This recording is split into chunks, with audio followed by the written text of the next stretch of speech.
Okay, brilliant. I think we can probably kick off now. So let's just say welcome everyone. Thank you so much for joining today.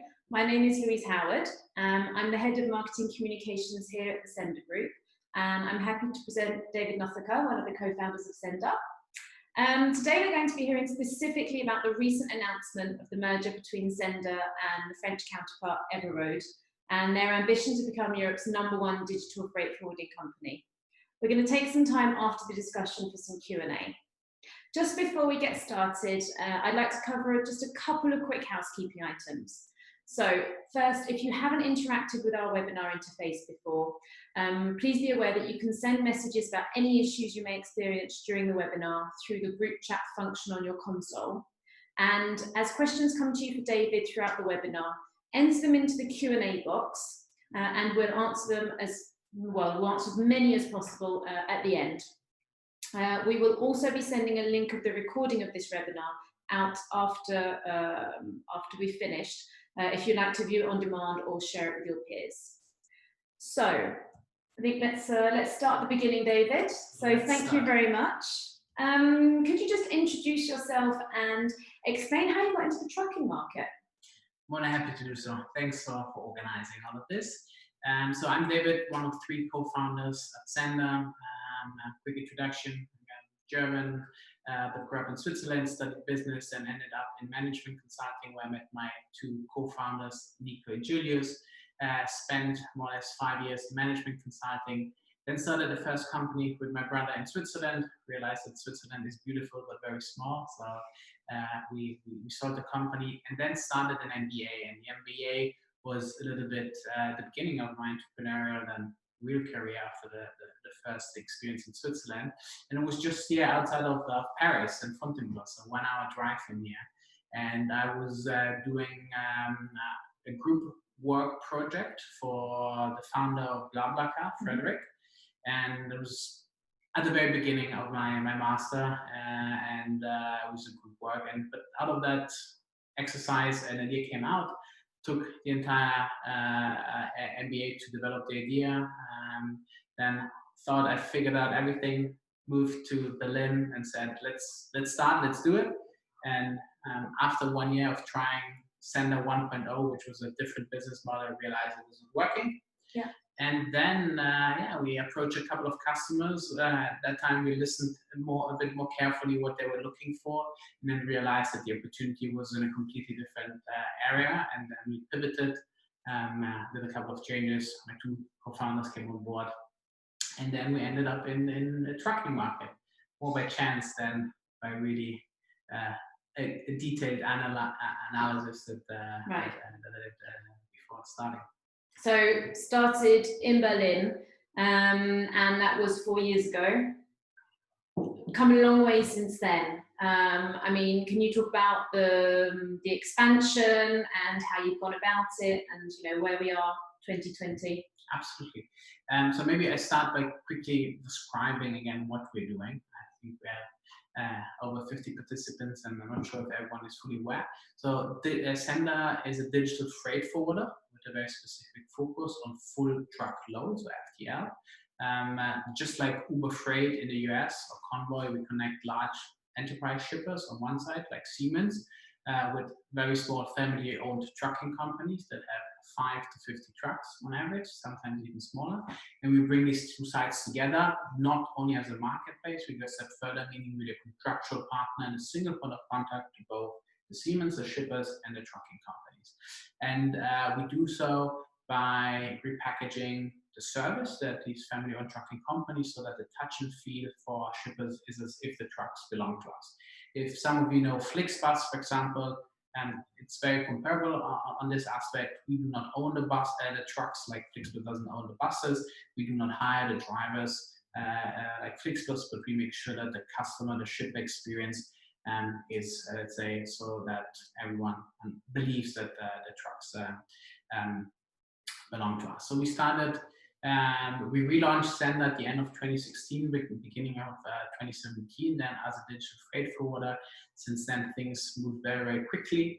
We raised over 100 million in venture capital funds. We expanded now to 6 countries, including our beautiful office here in Paris, and now more or less 400 people, and have an ambitious plan of hitting $1 billion in revenue by 2024.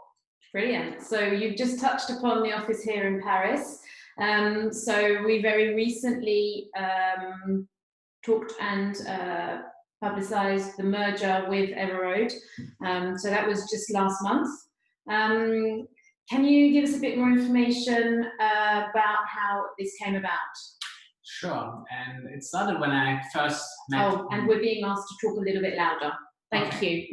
So I met Max, I think it was 3 years ago. He visited Berlin and we went out for lunch. My co-founder Nico was also there. And then we realized that we were working on a very similar startup and also shared a lot of things. Well, we had a lot of things in common. But we're competing back then. And then we kept the relationship going. We met at conferences when he was in Paris and I was in Paris, like in Berlin. And then at a certain point, we sat down and thought, okay, if we want to win this market, what do we have to do? And we said we have to build a European champion. We still have the hypothesis that in road freight, not see in air freight, but in road freight, we're going to see continental champions. There's someone winning in North America, someone in China, maybe in India, Africa, South America, and so on. And there's going to be one winner in Europe. And we thought, how do we maximize the chance to get there? And eventually we decided, why don't we join forces, bring together our amazing tech platforms that were quite complementary. We can go into that if you would like later on, and decided that together we become bigger, stronger, and therefore potentially the European champion conquering the European road freight market. That's definitely the aim.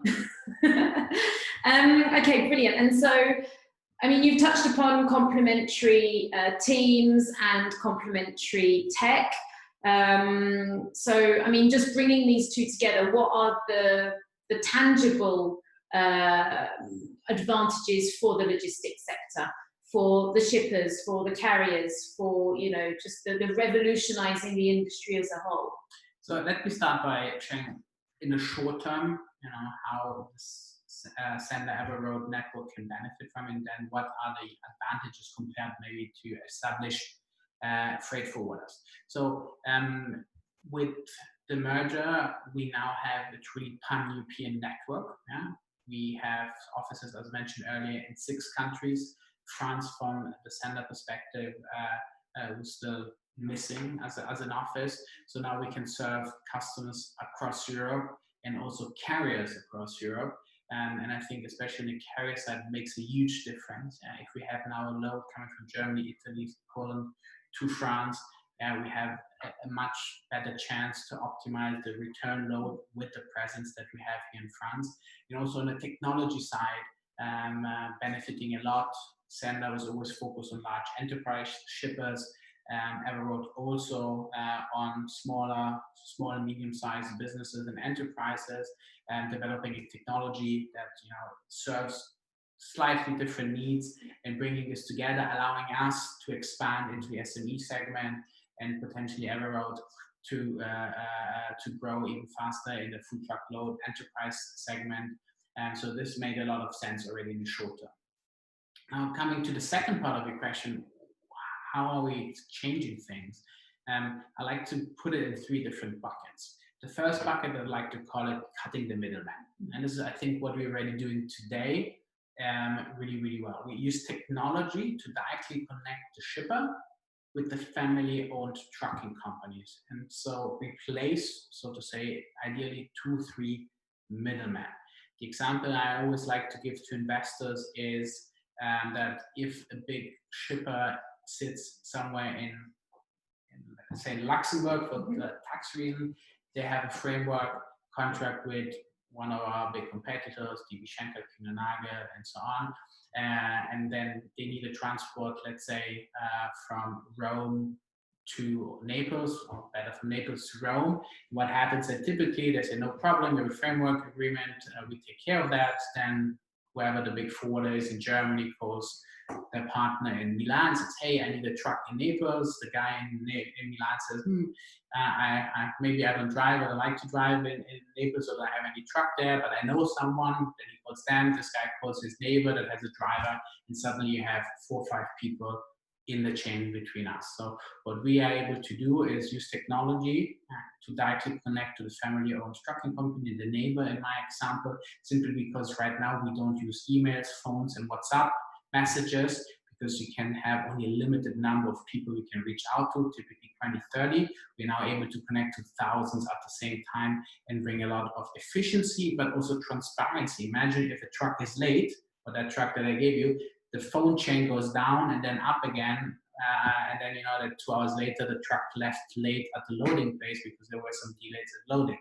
While with our platform and the technology, we are able to bring this transparency, practically communicate, and therefore have also a major impact when it comes to quality.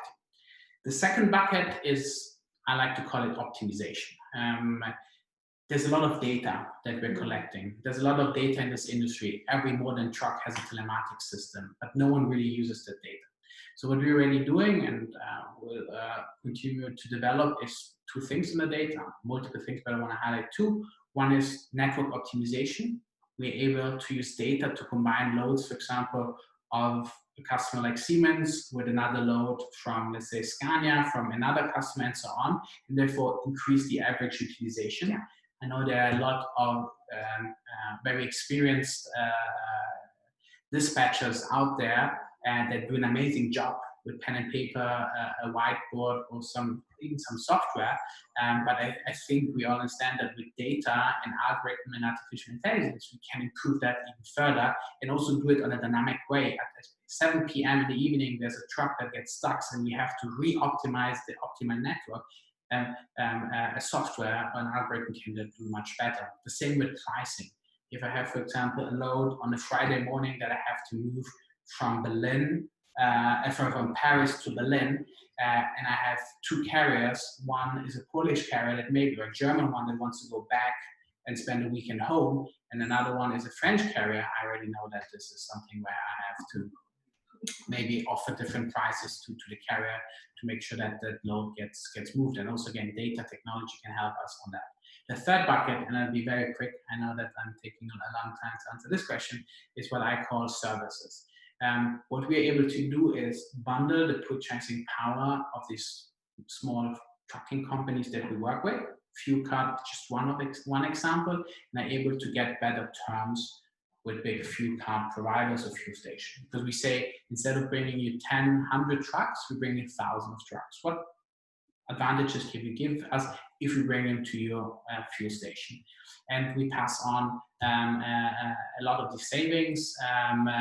We offer fast payment, which is another, let's say, service that we offer, and helps cash flow, and another few other things, insurances and so on, which make our carrier significantly more competitive. And this then in return makes us more competitive, being able to provide a superior service to our shippers. So to summarize, what do we do differently? Cutting the middleman through technology, optimizing through data and technology, and providing services, again, through bundling and technology. Brilliant. Very clear. And so just in regards to the Everoad and sennder merger, which is the hot news of the moment, what's the most exciting thing for you about this merger? The most exciting thing at the beginning was that when we compared notes, we actually compared pitch decks. There were a lot of things that we really had the same prepared or laid out in the same way. The target of hitting 1 billion in revenue, developing a transportation management system, a TMS for carriers to empower them and offer even more services in an easier way, and a few other things. So this was super exciting to see that 2 companies that started more or less the same time, but really had no real touch point, when developing a strategy that is very, very similar. And so what excites me now is knowing that, we have 2 teams that have a very similar vision, same mindset, that now can run together much faster than independently, with much more volume, transactional platform, which help us along the three buckets that I just mentioned. So now this is the exciting part, knowing that we can combine a lot of things that allow us to move even faster. Brilliant. And despite similar DNA objectives, do you foresee maybe any minor challenges that we might come across? In the merger? In the merger, in the market, well, in the coming years to reach that 1 billion? For sure. I think that the one thing that I would say keeps me awake at night is the integration of the teams, the cultural integration. It's not easy. Now we are 400 people across 6 offices, meaning that with everyone with a slightly different background, and we have to bring everyone together, align everyone with the same vision, and with the same values. And even though we were very close, there's still a lot of change for a lot of people, new processes, new ways of working, a lot positive, but there are also things that people see as challenge or as a change, and change is always a challenge. So bringing everyone together and also gaining the trust of everyone in the combined organization is a major challenge. If I look what are the challenges ahead for the industry, there are many. Pre-corona, I would have said the shortage of capacity, truck drivers. I still believe that this will come back, now postponed by probably 2 or 3 years. But I truly believe that if we do not innovate, if we're not smarter in logistics, we might read on a newspaper that there is no cheese from France and Germany, or whatever Germany imports to France, because there are not enough trucks on the market. So I think this will be a major challenge that we have to address with technology, with policymakers, and a few other things that will hopefully help us to address this challenge. Brilliant. And so that moves us nicely on to the next question, which is about technology. How within sennder, and maybe even more widely, how you're expecting it to shape the future of logistics. So the reason why I learned to love logistics is because I see a big change happening, and I believe that we as sennder together with Everoad can have a major impact in this transformation. What do you mean with this? As probably most of you know, it's a highly fragmented industry. 70% of all trucks out there are owned by small companies that have 10 or fewer trucks. Now, one of technology, or the new technologies coming to the market is, one of many is autonomous technology. We can all debate whether it's going to take 10, 20, 30, 50 years, but I think we all agree that sooner or later it will come. My personal view on this is that at least on the long distance from highway entry to highway exit, autonomous technology will come faster than we expect, maybe already in 10 years. Also because there won't be enough maybe capacity truck drivers, and then these truck drivers that we have will then take care of what I call the last trucking mile from the highway to the warehouse, allowing the truck drivers to sleep at home and giving, making it easier for the entire system to run. But what happens when autonomous trucks will enter the market? Big players have to change their business model. Let's take one of our investors, Scania. They currently sell their trucks mainly to the small family-owned trucking companies. Now, if we know that in 20, 30, 50 years, when the truck can go also directly to the warehouse, they will slowly phase out, take a different role in the entire value chain, moving special transport, fuel transport, where maybe autonomous trucks will never do it, or will take even longer to do it. But what will this mean for big truck manufacturers? They have to find new customers, meaning they have to reinvent their business model. Will they just produce the truck? Will they produce this autonomous software to run these trucks? Will they sell a service, €1 per kilometer? Or will they be full service provider like sennder and Everoad today? We all don't know. And I think even the big truck manufacturers don't know yet, and they're going through that process. What I know is that probably two elements will play a key role in this future setup that still is being shaped. On one side, the technology to run operationally trucks, autonomous and traditional trucks, what I mentioned earlier, combining loads of different customers. And the other thing is customer relationship to fill these trucks, autonomous and non-autonomous trucks. And what we're doing here at sennder and at Everoad is building exactly these two things, so that when this transition comes, this change can be play an important role, and this is what excites me about the future of logistics. Yeah, brilliant. And talking about playing an important role, so we know that the industry and the more specifically trucks are big polluters. I think it's about 6% of all emissions in Europe. And we know that people are not going to stop needing goods transported from one place to the other. So it's about how do we reduce the impact that this transport is going to have overall. And so I know that this is going to be a big focus for sennder. Can you maybe give some insights in how we're going to contribute to reducing carbon emissions? Absolutely. We've been working on this strategy already for quite some time. Unfortunately, we realized that especially a lot of shippers that have to make the choice with us to be more environmentally responsible did not resonate, or our proposal or strategy did not resonate as much as we hoped for. This is changing. I think that this year already we see the first customers really pushing and willing maybe to pay even a little bit more, not much, I'm going to get back to that in a second, to reduce CO2 emissions. And I truly believe that 2021 could be the year of, the green year for trucking, because there is, the willingness of key players to do something differently and maybe also to invest in this. Now, how can we reduce emissions? I think there are three, again, buckets. I like to think in buckets. The first one is, of course, use new technology. So when it comes to powering these trucks, it's new engines like LNG or new fuel sources, biofuels. In future, also electrification of the unit powers. That's definitely one. We still have a few question marks and challenges on this one.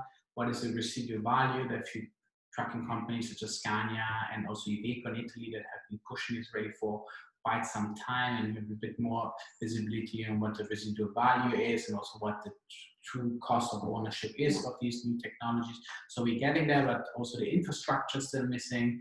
A lot of countries that still don't have LNG fuel stations spread in a meaningful way, and there's still some structural challenges happening there, but moving very, very quickly. But that's the first bucket where you can reduce emissions. And the second bucket is by utilizing the trucks in a smarter way, whatever, however they are powered, just by reducing empty kilometers, meaning that if you're able to increase the utilization of trucks, then other trucks don't drive empty. And this, I think, is the second one. This is where we are working on the technology, on the algorithm that dynamically calculates what is the best combination of loads to increase the average utilization. And the third one is carbon offsets. In other words, supporting projects that, I give the most basic example, there's many others, planting trees somewhere just to absorb the CO2, and you pay for that project and get carbon emission certificates to compensate for the emission, which is also something that we are offering to our customers. And at the end, it's a mix of a number of things that will make the difference.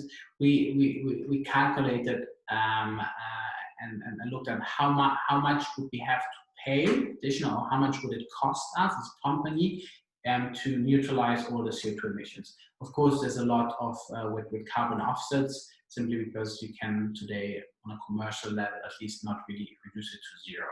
And the interesting thing is not a lot. It's between 1 and 3.5% of our expense of our revenue that would have to be invested into, let's say, into this project. Now we're doing more and more. We have the first customer willing to support us on this effort, and I truly hope that, especially next year, we're going to see it boom, where this becomes important, and we hopefully then get a lot of support. Brilliant. Because I mean, is it something that you're, during the conversation with clients, with the tenders that are coming in, is this something that's becoming more of a trend? And I mean, you were talking about the small cost increase that's associated. Is that going to be an issue, or do you see that as sort of with the whole climate action that's going on, is that going to be an issue or not? So it depends to who you speak in the organization and where they're located. Mm-hmm. So the higher the organization your contact is, and the more north in Europe the contact is, the higher the likelihood of doing something. Yeah. Unfortunately, a lot of logistic buyers, and I know that a couple of you are already also following us, that the KPIs and the targets that you are, let's say, given are mostly focused on reducing cost and maybe quality, but not on reducing CO2. So, of course, when there are tenders, when there are, let's say, negotiation, the focus is on the KPIs that are defined. But what we see, especially now in Nordic countries, in Sweden, for example, Denmark, companies do not only have CO2 emission reduction targets on, let's say, on a corporate level, but really now breaking them down and also giving resources to really implement them. And that's why we really see that, especially in the north. And I truly believe that as time passes and we all become even more aware of also the opportunity of reducing CO2 emission, that also other customers over the next couple of months will follow that mindset and that willingness to invest. Let's hope so. Wow, we've stuck to time perfectly. Well done. Under minutes. Yeah, so that's really good. So I think that's it for all the questions that we prepared. I think it'd be nice if we could open up the questions to the audience. So if anything has resonated with you, or if there are any areas that you would like David to develop, please use the chat function or the Q&A section, and then we can go through as many as possible now. So I see that a few of you have already started asking questions, which is brilliant. And there's one, so from here, how do you plan to reach the 1 billion goal by 2024, and which is your next big expansion geography focus? That's a very good question. So I would divide the 1 billion this time only into two buckets.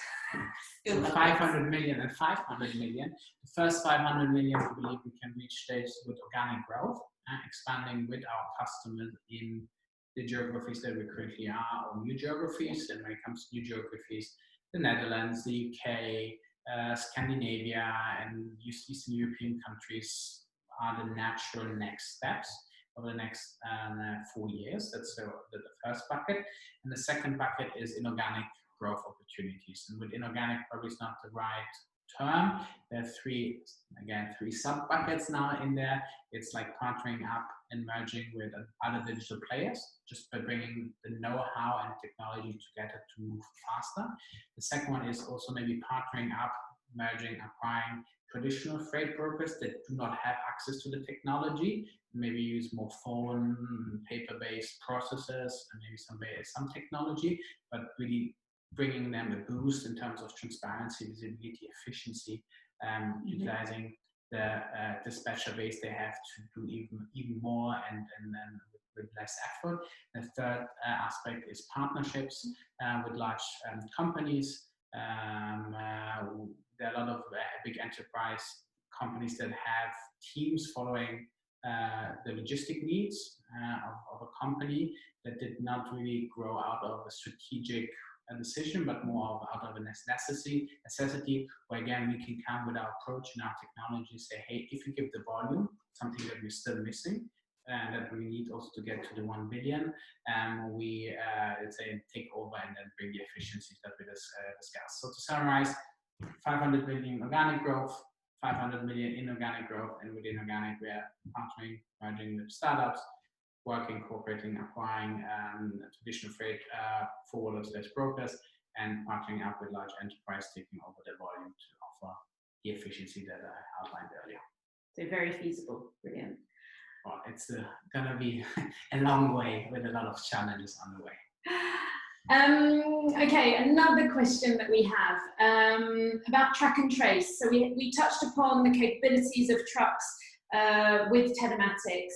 And I think the question is, today, how are we utilising and it's moving? What's the percentage of shipments that we're currently being able to track for real-time international transport? That's a very good question. And before I give you our number at sennder, I want to show you two other numbers. The first number is that in 90-something, 92, 93% of the trucks that are being produced today, the big ones, the 40-ton trucks, there's a telematics system pre-installed. It's part of the package. Mm-hmm. So in theory, every single truck has GPS connection or sends GPS signal. Mm-hmm.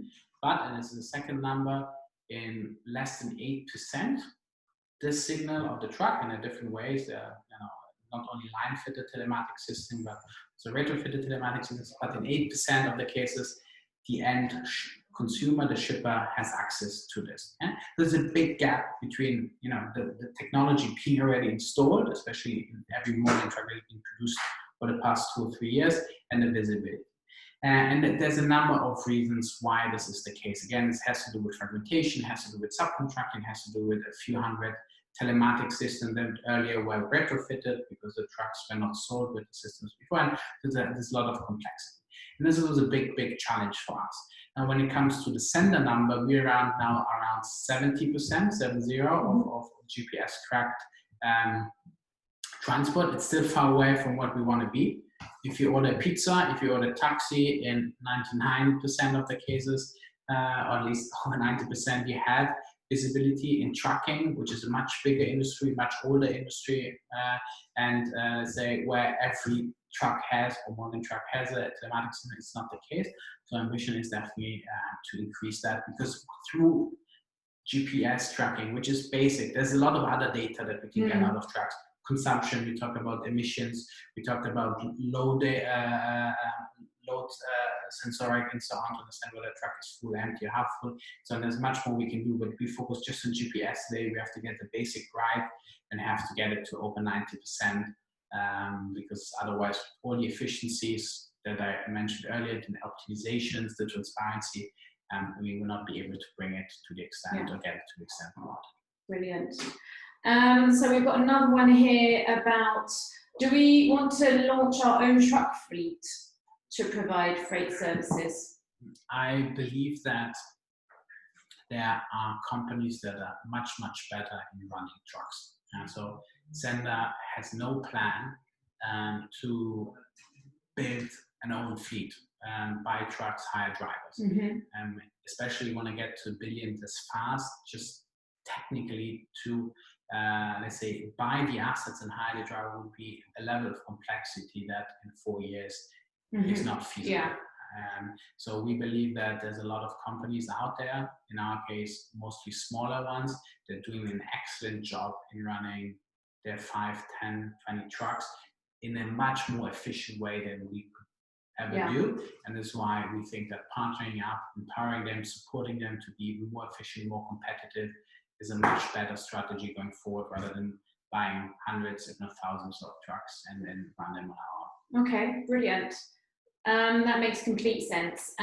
So we talked about the geographic expansion. There's a question here about, are we looking to go to the Middle East anytime soon?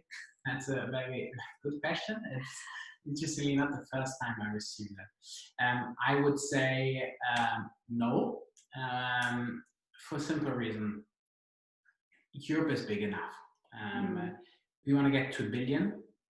What is 1 billion in perspective? If you look at road freight in Europe, so everything that is moved on the street, parcels, packets, and everything, is 350 billion in size. If you look at only full truckload, so the dedicated truck driving from one customer to A to B, our focus, FTL, is 1/3, it's 130 billion. So if we get to 1 billion by 2024, we still have less than 1% market share. Yeah. We're going to be one of the biggest ones, but we're one of the top 10, maybe top 20, depending on how the other develop. But we still be very, very, very small. Yeah. I think that we've been successful so far for a number of reasons, luck definitely being one, but the other one being our focus on doing one thing and doing only one thing right. And if you connect that to what I said earlier about continental champions, that we believe that they're going to be continental champion, yeah, it would be not in line with the... Yeah, not aligned. Exactly. There's a couple of questions here just in terms of competitors. Mm-hmm. So just about the efforts of maybe traditional freight forwarders investing in digital platforms and other actors on the market who have a larger pool of services, so like full with sea, road, warehouse, etc. And you know, how do we position ourselves? And you know, is there a threat or is it complementary? So as mentioned earlier, the market is big enough. So if you look at logistics in general, and there are probably a few of you that will correct me, but I see again 3 buckets. I don't know why, but one is sea freight, and in Europe 150 billion. One is air freight, 30 to 50 billion in Europe, and then there's road freight, 350 billion as mentioned. Within road freight, you have the last mile, you have parcels, you have pallets, you have less than truckload LTL, and then you have full truckloads. We only focus on full truckloads. Now, in the full truckload space, we address companies that typically are so big or so focused that they just need full trucks. There are a lot of other companies, especially if you're smaller companies, that need much more. I like to give that example. If you're an SME that ships around the world, you know, you have pallets that have to go everywhere.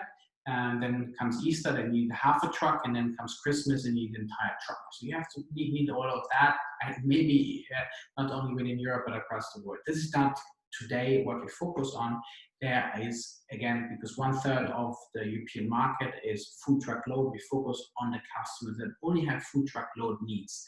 And there are a lot of big shippers that have to constantly move beverages, food, and everything else that are typically used for full truckload. Now, coming to the traditional players, especially the big ones, either offering a number of services, but from my understanding, also with different teams. So within a big company, such as even DHL, the different departments, or Kuehne+Nagel focusing on slightly different segments, breaking down the complexity. How do we see there, and this was, I think, the last part of your question, ability to digitalize and to move forward? I think they have something that startups doesn't have, or startups don't have, is volume, both on the shipper and the carrier side. But they don't have what startups have, is the ability to move quickly and to change, to every day to do something slightly different, a bit better, and not take, I don't know, steering committees that take months, you know, to take decisions. Startups don't have volume, but can move much, much faster. So the same way we believe that big enterprise shippers will struggle to really get on the train of digitalization, because we think they have a lot of challenges to move fast. I think the same way big traditional freight forwarders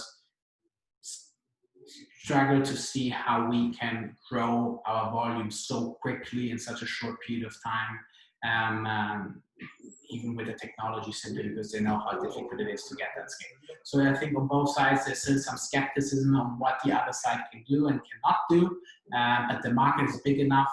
It's not the winner takes it all market. It's not that if we win, everyone else loses. Yeah. And this is the case more for food delivery, taxi, bus market, where that's the case. In logistics, that's not the case. So I'm not too worried about competition, and I hope that also a few of you are following and maybe also working for or with Big Four shouldn't be worried. Brilliant. Okay, so we're almost at time, and there are still quite a few questions.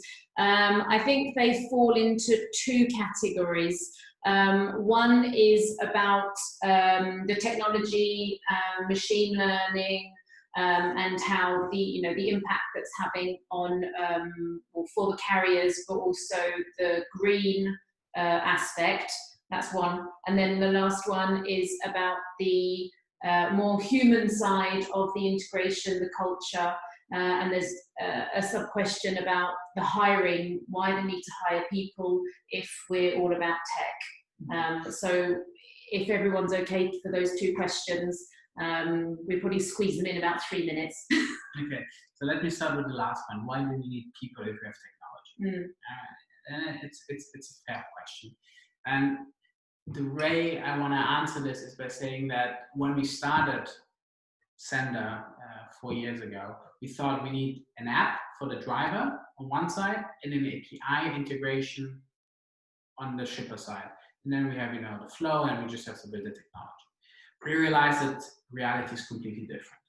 Before you can convince a carrier and a shipper to adopt your technology, you have to build trust. You have to show that what you promise is something you can deliver. You have to bring them volume, either on the carrier side, the transport volume, on the other side, we need also the transport volume on the other side. And this takes time. It's still a people's business. I truly believe that logistics will remain a people's business. So until the time you have this relationship, you have the volume, you also play an important role for your shipper and for your carrier. Until that moment, people still matter, and also afterwards, but playing an extremely important role. What we do differently already today is how we operate. How do we assign loads to carriers? How do we communicate with carriers? How do we get orders into our system? So the entire machine inside is still much more advanced, with a smaller number of dispatchers, we call them account managers and partner managers, being able to do significantly more work thanks to our technology.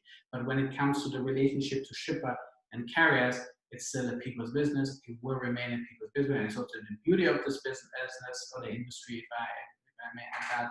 And so we will still continue to hire people. What we will do is digitalize, automate, optimize the basic processes which are not relationship driven. Which sort of leads on to the last question about the use of artificial intelligence and machine learning, which are integrated into the product. Yeah, if I'm completely honest, especially if you talk about artificial intelligence and so on, I still think we have to get a few basics right first. Visibility is the first one. Why do I want to talk about artificial intelligence and machine learning? We are working on it a little bit, but it doesn't have an impact today because we don't have GPS tracking. We don't have, we still receiving emails from customers with templates or Excel templates that are 20 years old. Yeah, of course we're trying to digitalize, and what we're working is how do we seamlessly put that in our system without any one of our guys having to type it in. So by passing the information, we put it digitally, automatically in our system. These are the things we're working on. So I think artificial intelligence and an algorithm, at least for us, we're working on them. They're still not having a huge impact because first we have to fix a few basics in this industry before we can truly, use these fancy technologies on top. Again, we're working on them. There are a few successes that we are already realizing, but if we look at where do we put our focus when it comes to customers and carriers, especially communication relationship, we more focus on fixing the basics before we can apply anything fancy on top of that. Well, maybe that can be the subject of the next webinar. Well, I hope, if we get that there this fast, absolutely yes. Brilliant. Okay, well, we are definitely at time. We tried to cover as many of the subjects that have been asked in the questions as possible. Please reach out to us if you have any questions. We will be sharing a recording of the video with information on how to contact us as well after this session. So thank you ever so much for your time today. Thank you, David, and we hope to be able to gather everyone for a new webinar on a different subject very soon. Thank you so much. Thank you. Bye.